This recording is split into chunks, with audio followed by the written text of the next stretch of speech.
Will you please stand at attention for the presentation of our flags?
May the flag that is being presented to you always be displayed proudly. Guard and respect this flag at all times, for it is a symbol of every high ideal in the American way of life. The flag being used for today's ceremony was presented to North Harrison by Sean Dolly, a member of the Kentucky Air National Guard serving as a C-130 pilot. He is a 1991 North Harrison graduate. The red in our nation's flag is made more brilliant by the heroism and sacrifices of our brave defenders. The white more stainlessly pure because of the motives which compelled them, and the blue in the starry field of our banner is made more beautiful by the loyalty and unity of all our people for liberty and justice. During the War of 1812, Francis Scott Key was a prisoner on a British ship that was attacking the United States, Fort McHenry near Baltimore, Maryland.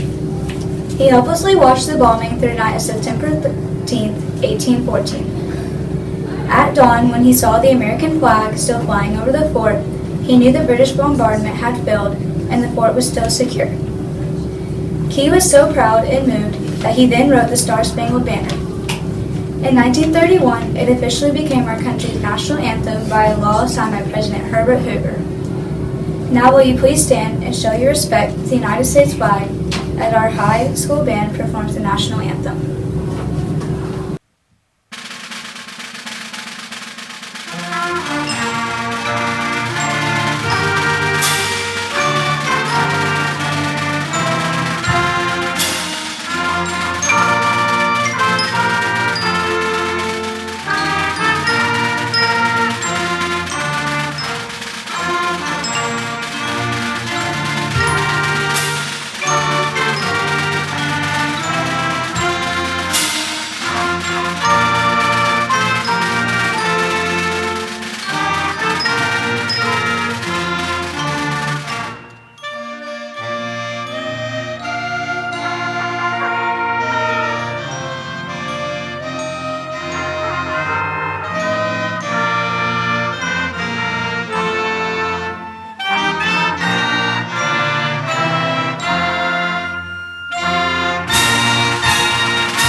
Please remain standing, face the flag, place your right hand over your heart, and join me in the Pledge of Allegiance.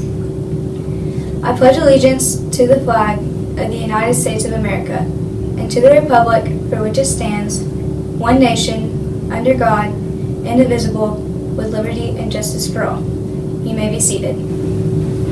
Good morning. As Student Council President, I would like to welcome our school administrators, the North Harrison School Board members, the staff and students from the elementary, middle, and high schools, and most importantly, all of the veterans here today. America has a sacred trust to care for those who defend her. From the warriors who stormed the beaches at Normandy on D-Day to the brave men and women returning from Iraq and Afghanistan, our veterans share a legacy of service that crosses generational lines and upholds the values upon which our nation was founded. Service to a cause greater than self. Through service in uniform, veterans have invested of themselves in the security, safety, and well-being of our nation. Let us then, as a grateful nation, hold them in the highest regard as we offer tributes through this ceremony. Today, let us also extend this and give our reverence, our profound respect, and devotion to those who have served our country so well.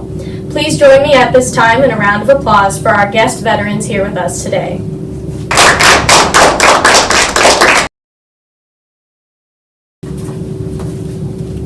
Thank you. The President of the United States, Joseph R. Biden Jr., has issued a proclamation stating the importance and significance of Veterans Day. A portion of the proclamation on Veterans Day and Families Month will be read by myself and the next few students. A proclamation on National Veterans Day and Military Families Month 2021. America has the greatest armed forces in the history of the world. To those who serve and those that serve alongside them, their families and caregivers, we owe them a debt that we can never fully repay. During National Veterans and Military Family Month, we recognize and thank them for their indispensable contributions and immeasurable sacrifices in our support of our national security. As we approach the season of Thanksgiving, we send our gratitude to millions of service members, veterans, and military families, as well as caregivers and survivors who have served and continue to serve our nation. I have said many times, and it comes from my heart, we as a nation have a sacred obligation to properly equip and prepare our troops when we send them into harm's way, and to support them and their families, both while they are deployed and when they return home. The First Lady and I know that it is not only the person who wears the uniform serving our country, but also their families who make enormous sacrifices for our nation. As the poet John Milton wrote, those also serve who only stand and wait. We understand the feeling of pride, uncertainty, and fear of when a loved one is deployed. Every morning you wake up and say that extra prayer for them.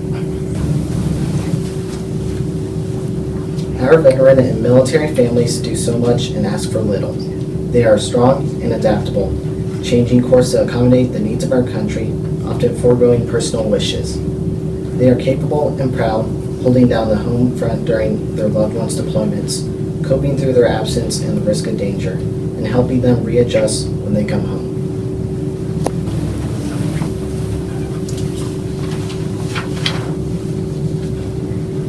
Since the earliest days of my administration, we have been committed to a whole-of-government approach to responding to the real-time needs of our military and veteran families. Throughout joining the forces, the White House initiative to support veteran and military families, caregivers, and survivors, my administration is addressing military spouse employment and entrepreneurship, military child education, and family health and well-being. The First Lady has met with our nation's military and veteran families, caregivers, survivors, and advocators to learn how we can better support and prioritize their needs.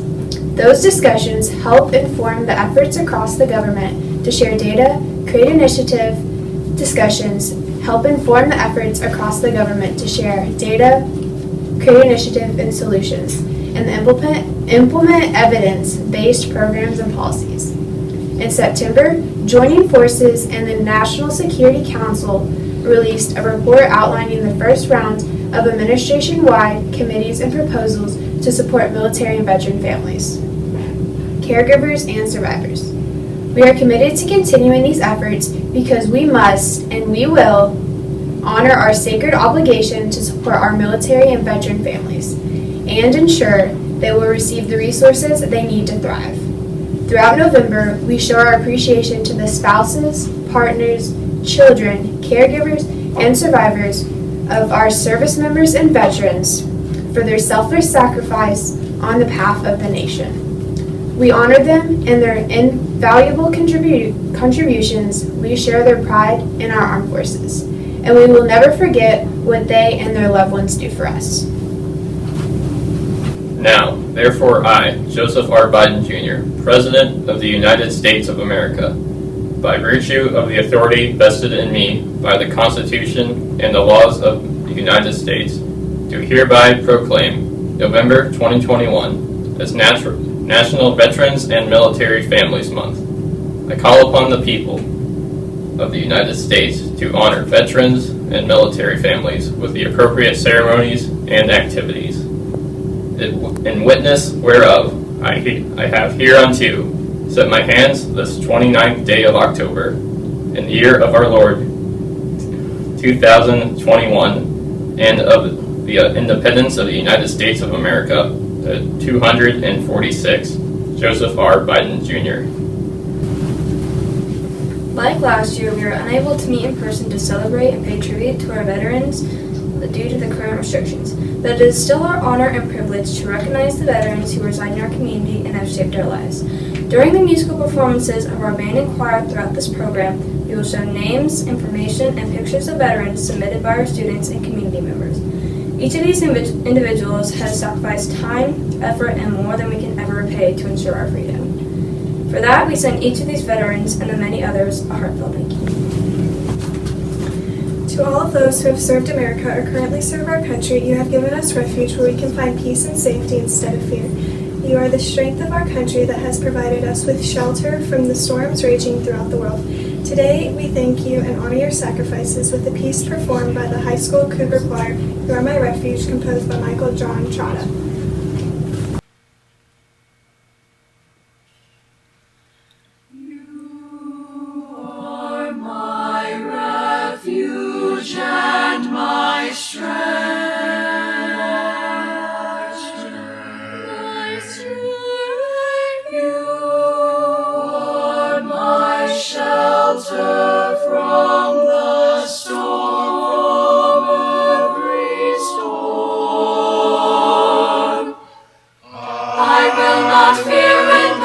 Shakes or mountains fall into the sea.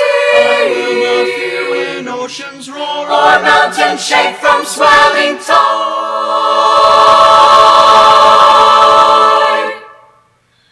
There is a river filled with life, a sacred place in which you dwell. Within its streams I find you there.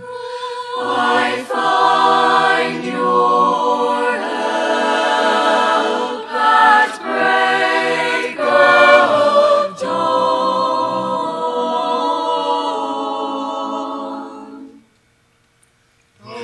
Nations fear and kingdoms fade. Nations fear and kingdoms fade. Nations fear and kingdoms fade. Your voice rings home when morning comes. You are with me, my fortress and strength.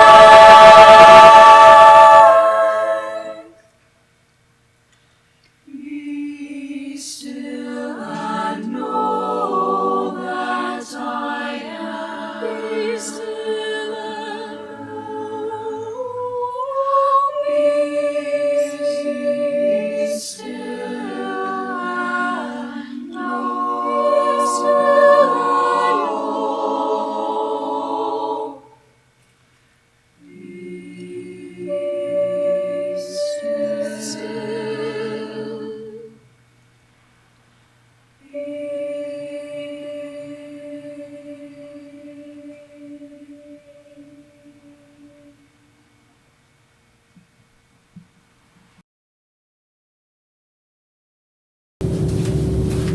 Today there is, and perhaps always will be, conflict in the world.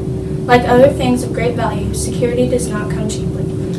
Part of the cost has already been paid by Americans who answered the call to military duty when their country needed them. They served in 12 wars from the Revolution to the War on Terror. Some gave their lives for freedom, and some earned special distinctions as veterans. Most veterans ask for nothing in repayment for their sacrifices.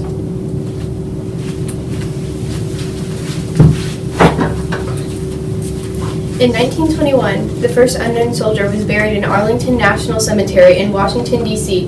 to remember the sacrifices and high costs of World War I. Similar ceremonies were held in France and England, with each new ceremony being held on November 11th. The same day, the fighting ceased in the First World War.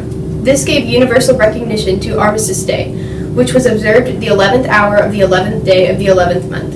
Later realizing that peace was equally preserved by veterans of World War II and Korea, Congress was requested to make this day an occasion to honor those who have served America in all wars. And in 1954, President Eisenhower signed a bill proclaiming November 11th as Veterans Day.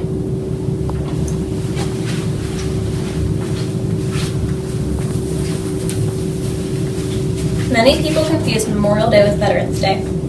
Both holidays were established to recognize and honor the men and women who have worn the uniform of the United States Armed Forces. But Memorial Day, which is observed on the last Monday in May, was originally set aside as a day for remembering and honoring military personnel who died in the service of their country, particularly those who died in battle or as a result of wounds sustained in combat.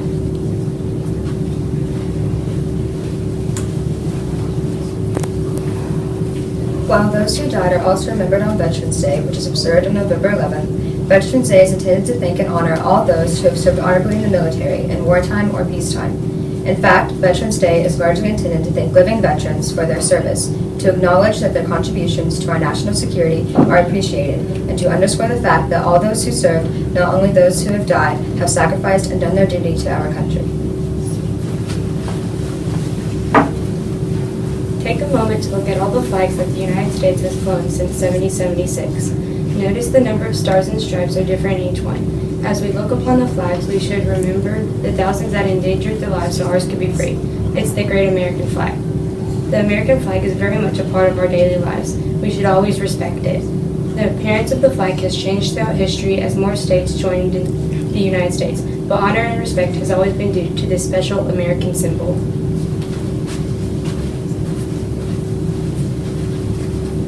When the United States broke away from England on July 4, 1776, the new country needed a new flag of its own. On June 14, 1777, the Congress stated, "Resolved, that the flag of the United States be made of 13 stripes, alternate red and white, in a blue field representing a new constellation." Soon after America became a new nation, George Washington, along with some other dignitaries, visited the little upholstery shop of Betsy Ross in Philadelphia. They asked her if she could make a flag and showed her a rough sketch. Even though she had never sewn one before, she agreed to try. Their design had 13 six-pointed stars. She suggested that the stars have 5 points arranged in a circle, on which they agreed, and soon the first flag was completed.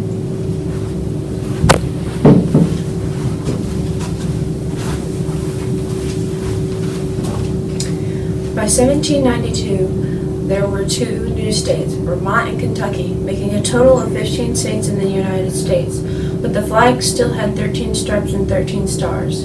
In 1794, Congress passed another resolution saying the flag should have 15 stars and 15 stripes. This is the flag named the Star-Spangled Banner. Sometimes the 15 stars were arranged in a shape of a star. Within 15 years, 5 more states, Tennessee, Ohio, Louisiana, Mississippi, and Indiana, had joined the new country. On April 4th, 1818, Congress voted to keep the number of stripes at 13, representing the 13 original colonies, and to add a star on July 4th after each new state's admission to the Union. The flag has been revised 24 times to become the flag with 50 stars we have today.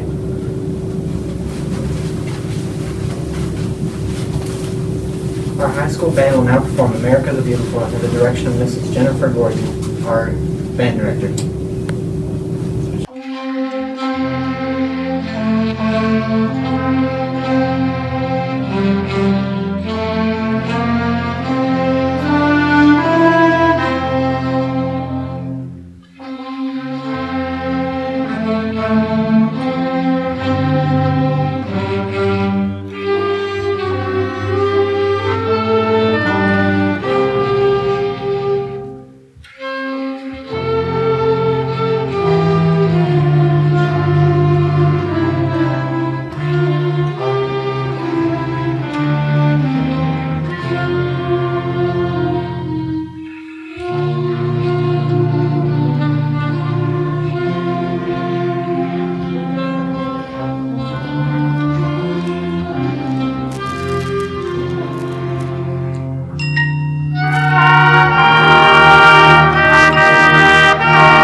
where the American flag is displayed, the first requirement is that the flag be flown with respect. At ball games and the Olympics and other public assemblies, Americans stand at attention, many with their right hand over their heart or by saluting the flag in honor and respect.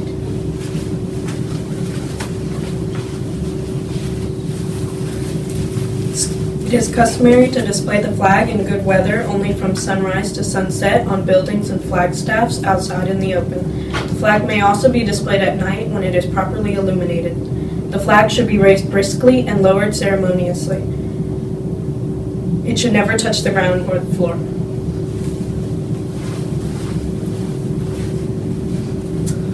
The American flag flies over the White House and the United States Capitol building every day. It is flown over the House and Senate only when they are in session. The flag should be flown at polling places on election days. In 1916, President Woodrow Wilson issued a proclamation stating that every June 14th should be observed as Flag Day, with special patriotic exercises in every town and city. It was this day in 1777 that Congress first adopted the Stars and Stripes. The flag should be flown on other days during the year, including New Year's Day, Inauguration Day, Lincoln and Washington's birthday, Easter, Mother's Day, Armed Forces Day, Memorial Day, Flag Day, Independence Day, Labor Day, Citizenship Day, Columbus Day, Veterans Day, Thanksgiving Day, and Christmas. Other such days may be declared by the President. The flag should be displayed daily near every public institution. The first American flag to fly at a school was in May of 1812 over the log schoolhouse at Catamount Hill, Massachusetts. Now, by law, the American flag is to be displayed during school days on or near every school in the nation. Our school has a flag flying daily in the front parking lot.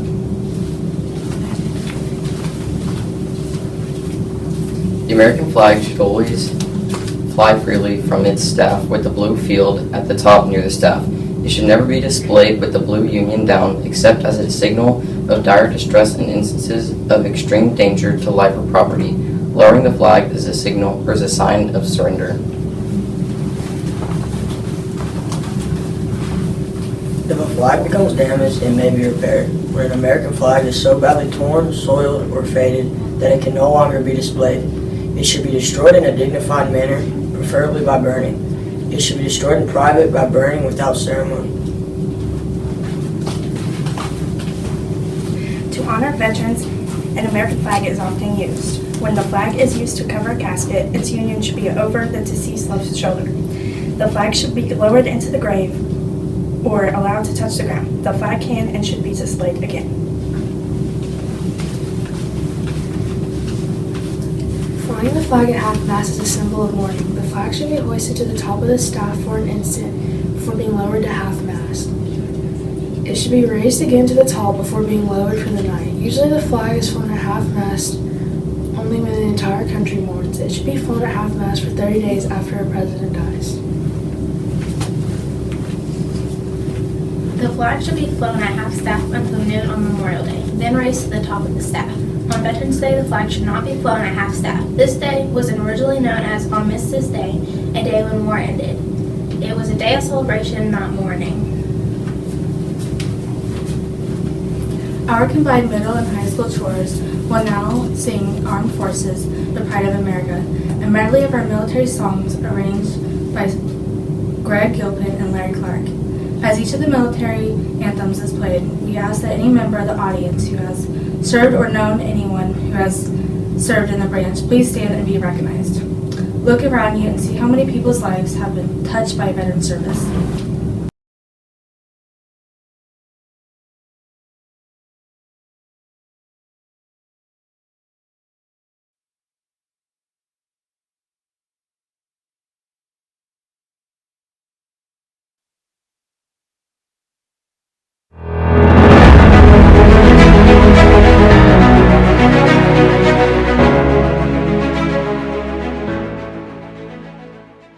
United States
of war or missing in action. The tablecloth is white, symbolizing the pure intention of the soldiers. The table is small, reflecting the vulnerability of one prisoner against his enemy. The red flower symbolizes the blood that has been shed.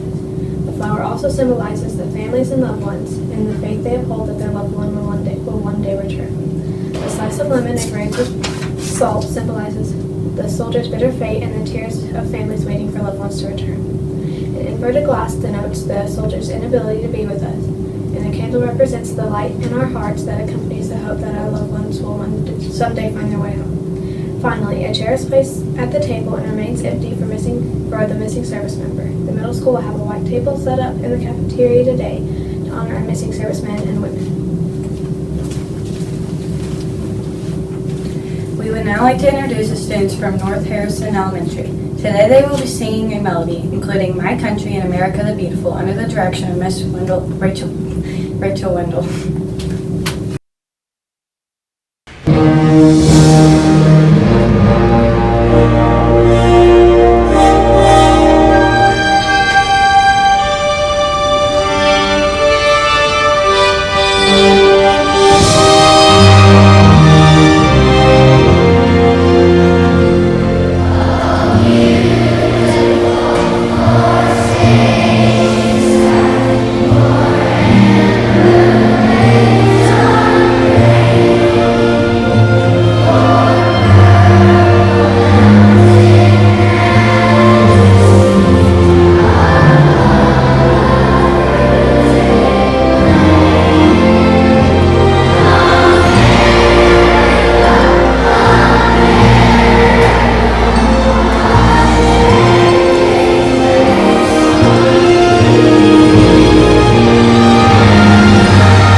Please join me in a moment of silence in honor of all our veterans and in special remembrance of all those who gave their lives for our freedom.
Will all the veterans in our audience please stand again as you are able so that we can show our appreciation and honor to you. With us unable to meet in person today, I encourage each of us to find an opportunity today to tell a veteran thank you. We long to show our appreciation and honor to each of you. Now, will everyone please stand and show respect as our flag is folded and carried out of this assembly as we close our Veterans Day program.